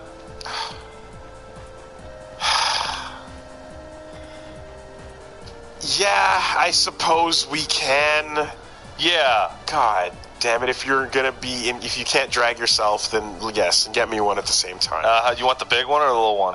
Sugar-free, doesn't matter. Okay, cool. We'll be back in 0 seconds. In 0 seconds, exactly. Hi. We have our caffeine now. Oh, dude. We're okay. So, also, like, was there an outline I was supposed to get about the week's news topics? No. Wooly just throws it at us. Okay, so, like... Yeah, it exists, but I tend to just, like, go into topics, and you just give me your fresh hot takes. That gives him his excellent segue powers. Oh, dear. Okay, well, the pressure's on. Yeah, know everything, Bunny. Know it all. Speaking of knowing things that you might not know before, what do we got? Yeah. Sip, slurp. Well, no, I mean, you were trying to set me up for a segue. I see what happened there. I kind of totally missed it because there was no visible baton being passed. Yeah. You kind of clunked into my back, and we both fell over there. But by the way, you've been playing the new Hitman, Bunny? Oh yeah. Oh, so He we're going loves right that into shit. that. Well, I don't know. Like, I can't tell if I love it or not. Like. Are you a fan of this Hitman game, as a franchise? Yes. Okay. What's your favorite one? Every one. I haven't played all the way through the first one because it has a stupid control scheme. But It sure does. It sure does. Blood Money is a great game. This one Just comes say close. Blood Money, just to make sure okay. everyone knows you're legit. Yeah. All right. But it's like really hard liking this new one because for as well built as its like levels and systems and gameplay are, it also exists within a system that is such bullshit to the point where you can't tell if which part of the bullshit is part of the game or part of the bullshit system. The elusive missions is a concept that I like targets. in theory, but in execution, I absolutely like can't stand the ping of missing one, and that's happened more often than not since I got the full experience. There's been, I think, 3 elusive missions since I purchased it, elusive targets, and I've only been able to do one because they're up for a week, and I have like a life. I have day jobs and a YouTube channel, and I'm sure I have friends out there. Well, Bunny, what you have to do is schedule your entire life around the elusive target. That's what they want you to do. They want you to install the Square Enix Hitman Fun app on your phone. They want you to treat elusive targets the way MMO players treat their weekly drops. Well, currently, I hate that because it's a single-player game that should be offline, but it's not. No. currently you have to activate Bites the Dust and go back into time to play those, because that was the one thing when hearing about the complete package that came out, was that while I never had a problem at all with the episodic nature of the release, because, like, I get it, each one is a big mission, and, you know, you were doing the best you could, and then you released a final product with everything on it. But then that final product with everything on it didn't have everything on it, and that's bullshit. That's just a bad practice, and that, like, anyone can tell you that would annoy everybody, especially anyone who has a completionist drive to have everything and play everything. So it's weird, because I have a really intense completionist drive usually, but my way around this was to go, oh, time shit? Oh, that doesn't matter. Fuck that.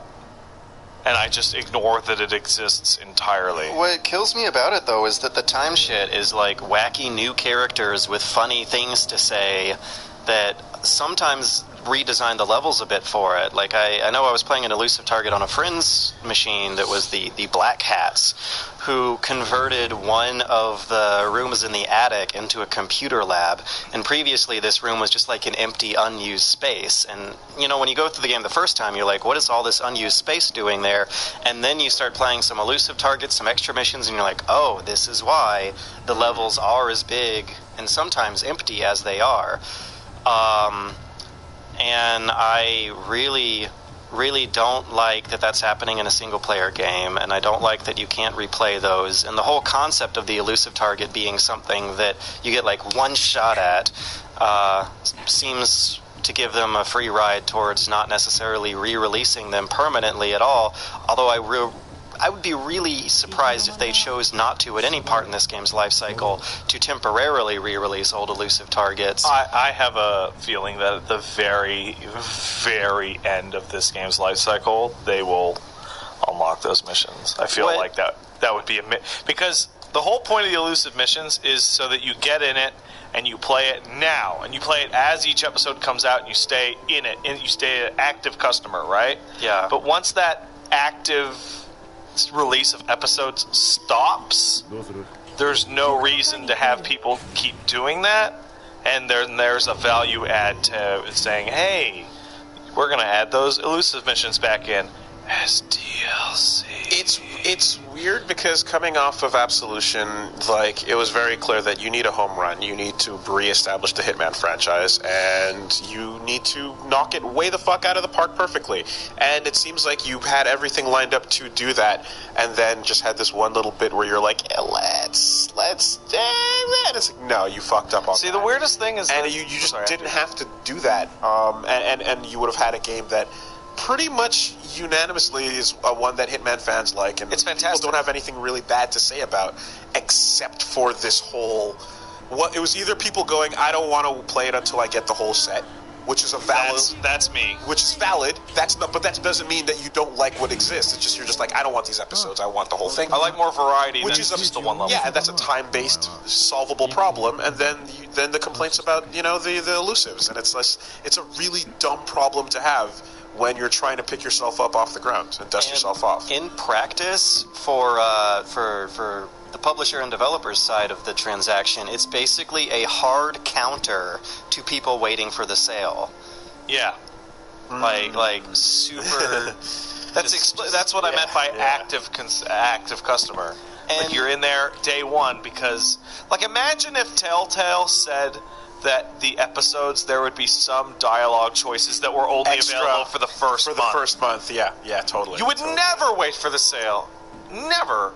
It breaks my heart that being an active customer is really, so many times these days, the worst way to be enjoying a franchise. Because I have a friend of mine who bought the episodes as they came out, which means that he ended up not getting one of the bonus missions, or two of the bonus missions actually, Marrakesh and Sapienza at Night, in his quote-unquote completed version of the game, whereas I got the quote-unquote the full experience when they released all the episodes when Japan came out, and I paid less than him, I waited longer than him, he's a bigger fan of the franchise than me, but he got the worst deal by being more invested in it. See, the thing with that math is always, that deal is always better for the person who waits if you don't factor in opportunity cost, and that which is are now elusive targets. Yeah, and that usually that cost is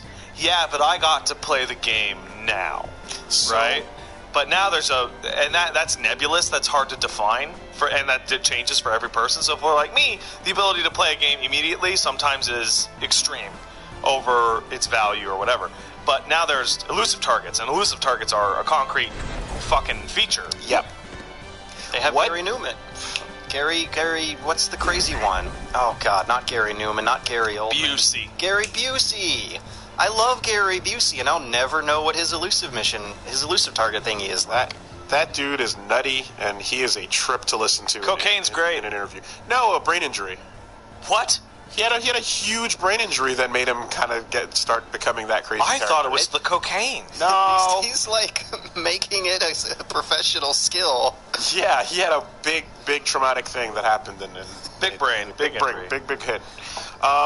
What is worse, the locked content not locked content, but like the inability to get something that is happening later where it's like you have to play it now, like these elusive missions, or something like Call of Duty Modern Warfare HD remastered, where it's like only available in the most expensive there's absolutely package, no question, and you can only get it when you go in and buy this huge complete. You can wait for that package to get cheaper and still play the same game as what people were playing a year ago. But you will never get to your hands on this copy of the game unless you buy that whole complete edition. But if you wait a year for Hitman to get cheaper, you're never going to play the elusive targets that the people over the past year have been playing. See, I don't agree with that, because but those limited, they are changing Modern Warfare Remastered over time. You will not be able to play that gun skins in a shop. Not to mention that they added the micro. Yeah, but in addition, that time pressure to a multiplayer game. Wooly, playing Street Fighter V at release online and playing Street Fighter V now online are two different games. There is value in being able to play that new thing immediately. Yes. That is lost over time. When I think about it, yeah, when I think about it, it's kind of hard. It depends on what is being held for ransom. You know, in this case, it's a small aspect of gameplay versus an entire bonus game. I don't think that's comparable. At the same time, there's all kinds of versions of this scummy tactic. We saw the tiers of pre-order content thing. I mean, for me, I'm way saltier about Hitman because, these Call of Duty games might be $15 one day, but they'll be the complete experience for $15. Infinite Warfare plus Modern Warfare Remastered. Well, Bunny, I bet if you wait long enough for Hitman, that'll happen too. I can't believe I'm saying it, but you have more of an optimistic outlook for things than me right now. I'm trying to think of what the existing examples of a game where if you're just playing this offline, there's just great piece of content you're never going to get your hands on, and most MMOs, most MMOs you can't play offline. Player Hitmans. Yeah, but that's what I mean. A game with an active single player. Well, Wooly, where there's something if you played a character that just doesn't exist, you can't do a whole big thing. If you played Diablo 3 offline, you would never have gotten to enjoy the amazing auction house. The auction house. Right. Oh wait, that's a value add because that thing ruined the game. I don't know, but I feel either way, it's you're fucking over one customer or another, and it's just a dumb thing to do. I see elusive targets as basically being a powerful new tool in the industry's perpetual warfare against people not spending their money. But to be fair, that's a battle they should be fighting because that's what they want. They want money. Since day zero. Yeah. Also, time is always an unfair thing to hold over people in that way because it's. I don't know. Die before getting to play the elusive targets. Damn! Then I'll be dead. Shit, that's not fair. Yeah. What if you could miss it because you get hit by a bus? There is a million, exactly. What's much more reasonable, though, and what really got me salty about this, is that I missed one because I just plain didn't even know it was there. Like, whatever news I was reading that week didn't inform me. There's no, like, email notification system in place. You have to boot up the game client just to know. Do you play Overwatch? Barely. He plays Rainbow Six, motherfucker, because he's because hardcore. Because there are holiday events in Overwatch, and, like, the idea seems to be that, like, if you miss out on getting those holiday event skins and cosmetics, you're not going to get a chance, at least for a while. They still show up in the inventory as things you won't have.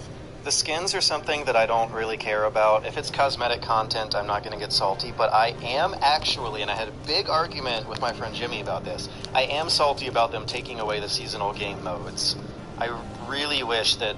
I never got a chance to play Lucio Ball. I want to know what that's like. I never got a chance to play the stupid Horde mode. I get that they're stupid little things, but the brawls? I'll never know. So they had an update to actually add a rotation where you can go back and play brawls, actually. Good. That was an announcement that was made about, like, letting you go back to experience some of those things.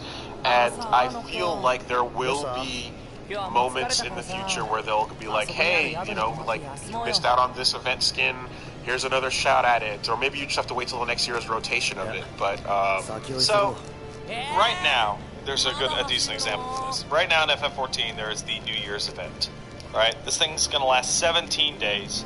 There's already considerably better than, like, your Hitman example, because it's not a week. It's nearly 3 weeks, right? Yep.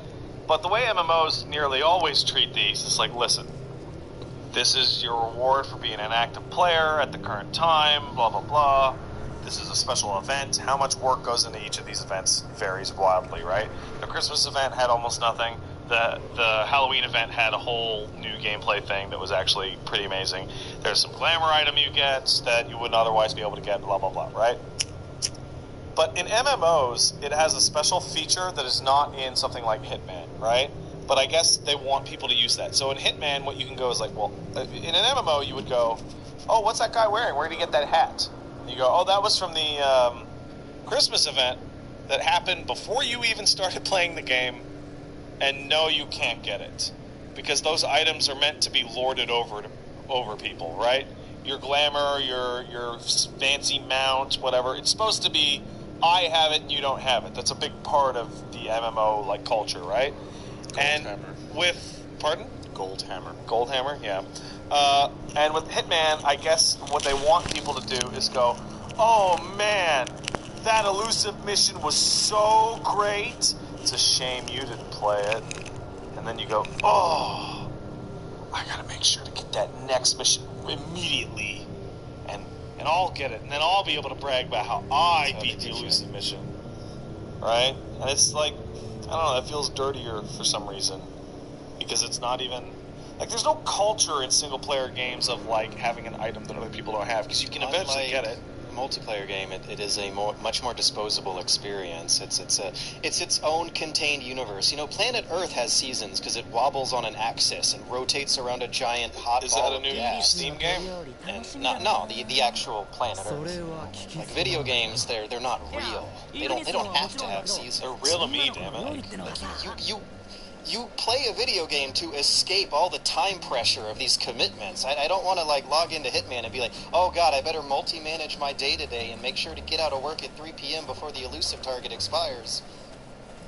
Quick, Kitty, cancel my appointments. I have an elusive target to play. Yeah, no. At the end of the day, it's just another simple case of you own a thing and, like, the online component is being kept from you because you play it offline or whatever the case may be. And it's just like when you buy a thing and you play it offline, you shouldn't be missing out on that kind of shit. Fuck that. That's dumb. It's a lesson we've learned 3 generations ago. Yeah, but I bet it made them a ton of money. Yeah, and that's what's sad about Hitman is that, like, this is a game so good that the bullshit marketing strategies will work. Like, SimCity was an offline, an online-only single-player game that was, like, bad, and people were like, no. And, I don't know, Splinter Cell Blacklist was good, but, like, not good enough to like really justify the online DRM and turn people over. This is a case where it's happening. It's finally happening. Like a really excellent game has all of these strings attached to it, and the game is good enough to give publisher executives who don't play these things and don't know what it's like an excuse to be like, see, customers love their online Hitman experience. I think that it's always going to be like this, and whenever something like this happens, the question is always going to be, this detracts from the total experience, right? Yeah. What if Last Guardian was an Ubisoft game and you had to engage with Uplay to play it? What if you had to install the Last Guardian Fun app to log on daily for more fruit to give Trico? Or there's special treats that exist at certain times that you can give them for tricks. But then you go, totally cosmetic. I would jump out the window. That sucks. But even counting that in, how good is the game? And if the answer is really good, then that thing is still worth it. I mean, you only care because you like what's there without the bullshit, right? I occasionally care for bad games that have that bullshit also. Yeah, but that's usually that's when the news hits us because it's a bad game that has something gross in it, you know?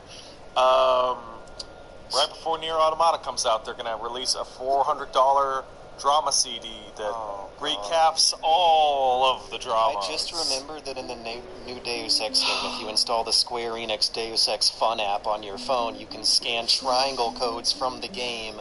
Yep. To like get a new Praxis point or whatever. I did that once. Is everything a fun app? It's a fun app, Wooly. It's a fun app that you get your fun bucks with that you cash into the fun store. Yeah. Big fun all the time. You never had the pleasure of trying Smart Glass, have you, George? I guess I haven't tried the Fun Glass yet. It's the phone app that Windows interact with your Xbox to do control. All right. So we have some news. I don't want to install anything on my phone except like Maps and the Messenger. That's it. And pornography. I need space for pornography, not the Square Enix Deus Ex Fun app. Unless that links to, like, AUG pornography. So, speaking of pornography, alright, how about making space in your heart for the new $2,000 half-scale statue of Ludens from Kojima Productions?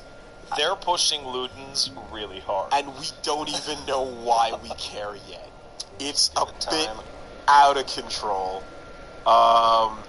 If you haven't seen this, it's the really, really crazy